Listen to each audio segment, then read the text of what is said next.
Boa tarde, pessoal. Eu estou aqui fazendo agora uma entrevista no Mundo Silvestre com o Dr. Elber Costa. Ele recebe todos os dias animais que são exclusivamente de origem silvestre e ele vai estar respondendo algumas perguntinhas para a gente sobre essa questão do animal, do tratamento e da reabilitação de um animal silvestre. Bom dia. Bom dia. Você poderia estar primeiramente dizendo para a gente, falar sobre o estresse que representa para um animal silvestre?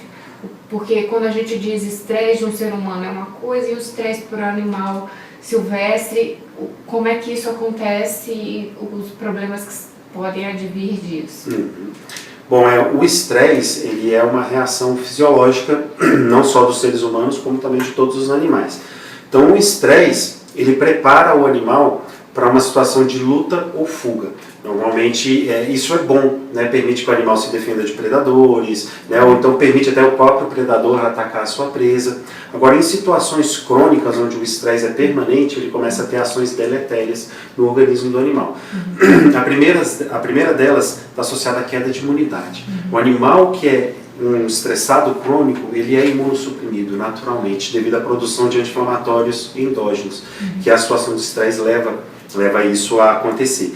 Então, o animal que é imunossuprimido, ele fica muito suscetível a doenças. Então, uma bactéria que normalmente não causaria problema para ele, pode causar uma doença. Bactérias ou fungos que vivem no próprio organismo dele podem começar a criar uma infecção. Animais que antes viviam em equilíbrio, seres vivos que viviam em equilíbrio com ele, podem acabar criando esse tipo de problema.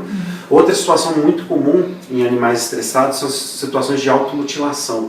Então são aves que começam a arrancar penas, né? São animais que estão extremamente entediados, começam arrancando uma pena por um motivo e depois de repente isso vira uma compulsão quando você vê um animal está completamente desprovido de penas. E uma ave desprovida de penas é uma ave que não pode estar na natureza, né? A gente vê outros animais que a mutilação é algo mais intenso, então como alguns mamíferos, como macacos, micos que começam a comer os próprios membros, começam a comer os dedos. Então, um animal que é arborícola, que vive em árvores, se ele não tem os dedos para segurar nos galhos, é um animal que realmente está fadado a não sobreviver na natureza. Sim. E essa questão que você falou da produção de anti-inflamatórios endógenos, essa aceleração metabólica, pode vir a trazer as zoonoses, que são as doenças que os animais silvestres podem estar transmitindo ao homem? Sim, isso pode acontecer, mas assim, independente desse estado de imunossupressão, existem algumas zoonoses que os animais podem transmitir para a gente. Então, em caso de aves, principalmente os psitacídeos, papagaios, periquitos, é muito comum que eles sejam portadores de uma bactéria chamada Chlamydophila psittaci, que ela é a causadora da doença chamada clamidiose, ou nos seres humanos chamada de psitacose. É uma doença, nas aves ela causa uma síndrome multissistêmica, doença respiratória, digestiva, ocular. Em seres humanos é principalmente uma doença respiratória.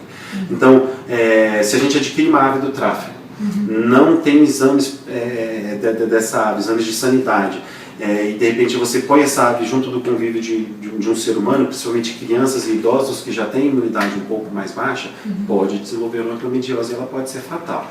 Né? Em casos de aves, a gente pensa principalmente na clamidiose. Em caso de répteis, eles são portadores naturais da salmonela. Então eles têm salmonela pelo corpo e a salmonela pode causar uma síndrome digestiva muito aguda em seres humanos, muito severa, causando diarreia, vômitos, né? Que o ser humano pode até precisar de internação para se recuperar. Essas são grandes zoonoses, fora herpes vírus, que podem ser transmitidos por macacos, que causam doenças seríssimas, e a própria raiva, que não tem cura. E candidíase? A candidíase também, né, que é uma doença que as aves são portadoras naturais da candidíase. Então, uma ave que tem uma carga muito grande de cândida, ela pode acabar regurgitando e a gente, em contato com esse material, poderia até desenvolver uma candidíase também. Tudo isso dentro dessa situação de estresse, que, por exemplo, é muito comum na situação de tráfico de animais silvestres. Exatamente. Toda a situação do tráfico é uma situação que gera um estresse muito grande para o animal. É muito comum a gente ver aves sendo transportadas dentro de garrafas PET e sem possibilidade de se movimentar. Então, uma ave na natureza, ela só é contida dessa forma, uma maneira onde ela não consiga nem abrir as asas, se ela for ser predada. E então, ser contida dessa forma, uma ave gera um estresse muito grande. Gera essa resposta ao estresse, fica constante durante todo o transporte. E isso pode levar, como a gente falou, à produção de anti-inflamatórios endógenos, a ave pode desenvolver gastrite, imunossupressão e até virar óbito. E a questão da captura, né? Existe também um diagnóstico quanto a isso para o animal? Exatamente. Existe uma síndrome que muitas pessoas não conhecem, que é chamada miopatia de captura.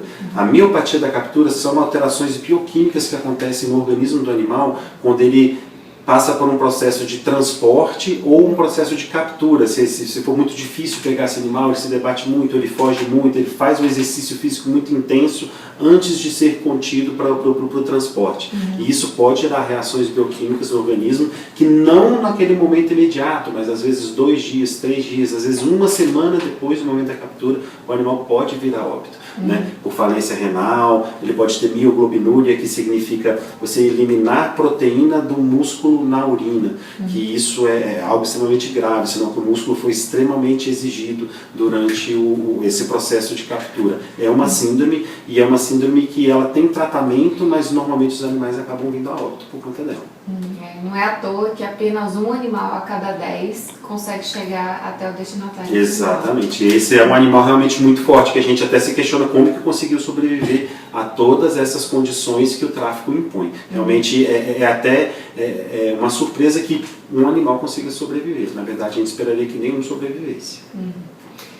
E me diga uma coisa, a questão da alimentação, porque na verdade são aves, são cobras, que alimentação um traficante, que é claro, a gente vai pensar que ele não vai tomar os devidos cuidados, mas que deveriam ser tomados, deveria ter com relação à alimentação desses animais? Exatamente. Bom, como um animal estressado, e um animal que vem do tráfico, a gente já imagina que seja um animal estressado, é um animal que tem dificuldade em se alimentar, um animal que fica mais recluso.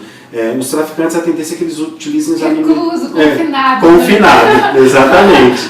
É um animal que fica triste realmente,